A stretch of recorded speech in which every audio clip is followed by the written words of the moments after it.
Hello everyone, आपण 2024चा CSAT solve करतो आहे. आजच्या व्हिडिओमध्ये आपण उतारा क्रमांक 6 सॉल्व करणार आहोत. चला बघूया उतारा क्रमांक 6. उतारा क्रमांक 6 वर आपल्याला 26 ते 30 ह्या प्रश्नांची उत्तरे द्यायची आहे. तर हा उतारा पूर्ण एक पेजवर पूर्ण आहे. तर हे बघा, त्याच्यातला हे अर्धा भाग आहे. दुसरा भाग दाखवतो तुम्हाला. हा त्याचा दुसरा भाग आहे. तर उतारा तुम्ही वाचून घ्या. मी वाचलेला आहे. खूप सोपा उतारा आहे. आणि हे आपण असे चार मित्र भेटल्यावर ह्या विषयावर हमखास बोलणं होतच असेल, तर अशा टाईपचा हा उतारा आहे. खूप सोपा आहे. चला बघूया. प्रश्न क्रमांक 26 बघा. हरितगृह वायू उत्सर्जित करण्याकरिता खालीलपैकी कोणते दोन पर्याय प्रामुख्याने कारणीभूत आहेत? तर उतार्यामध्ये बघा, जो पॅराग्राफ नंबर तिसऱ्या नंबरचा जो पॅराग्राफ आहे, पूर्णच्या पूर्ण तुम्ही वाचून घ्या. ते वाचल्यानंतर तुम्हाला एकदम स्पष्ट होऊन जाईल की कुठले कुठले दोन कारण प्रामुख्याने कारणीभूत आहेत.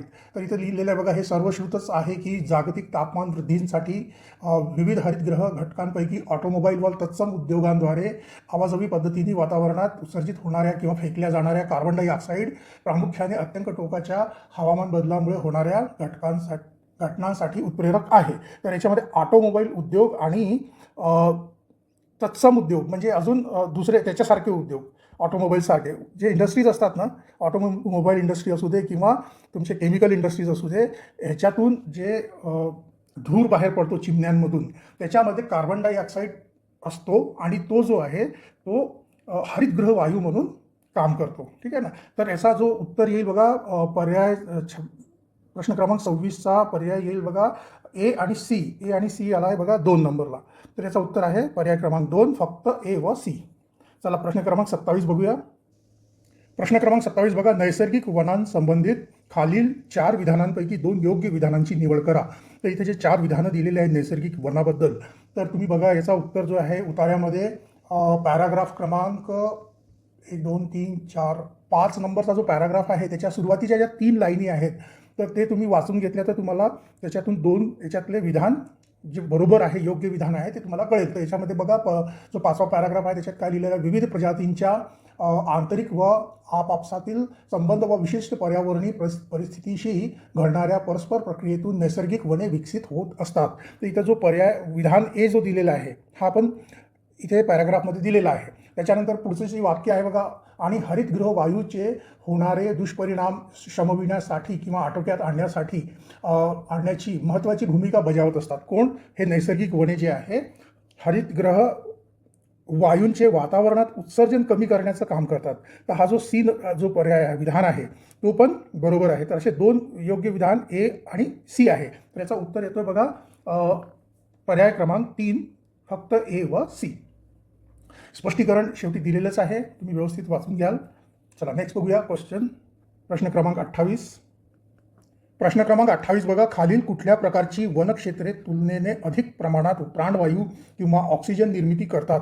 तर उतार्यामध्ये जो पॅराग्राफ 5 नंबरचा पॅराग्राफ आहे तिथे जी 3री आणि 4थी लाईन त्याच्यामध्ये स्पष्ट दिलेलं आहे बघा. तथापि अन्य वनांच्या किंवा वनक्षेत्रांच्या तुलनेत उष्णकटिबंधीय व सावन्ना वनक्षेत्रे जास्त प्रमाणात प्राणवायूची निर्मिती करतात.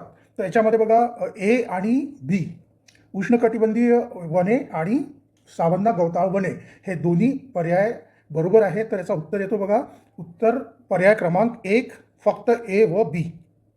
पर्याय क्रमांक 1, फक्त ए व बी. हे जे वने आहेत उष्णकटिबंधीय वने आणि सावन्ना वने जे आहे, जे जास्त प्रमाणात प्राणवायू किंवा ऑक्सिजनची निर्मिती करतात. चला बघूया प्रश्न क्रमांक 29.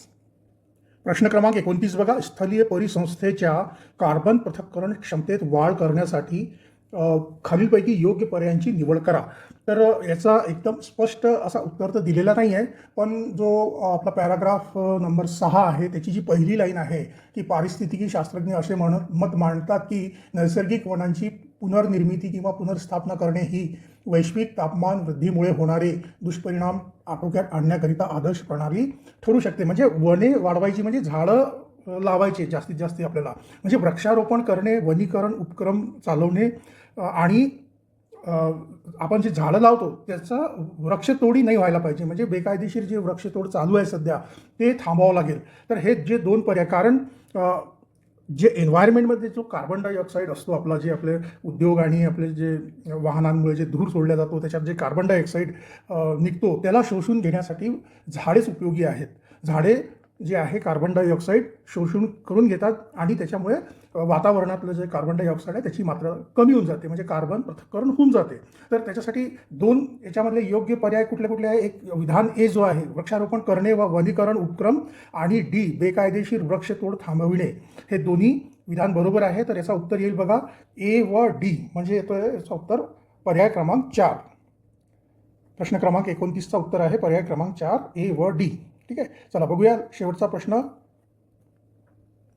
प्रश्न क्रमांक 30 बघा, वनसंपदा किंवा वने व महासागराची कार्बन पृथक्करण किंवा अधिशोषण क्षमता ढासळत गेली कारण.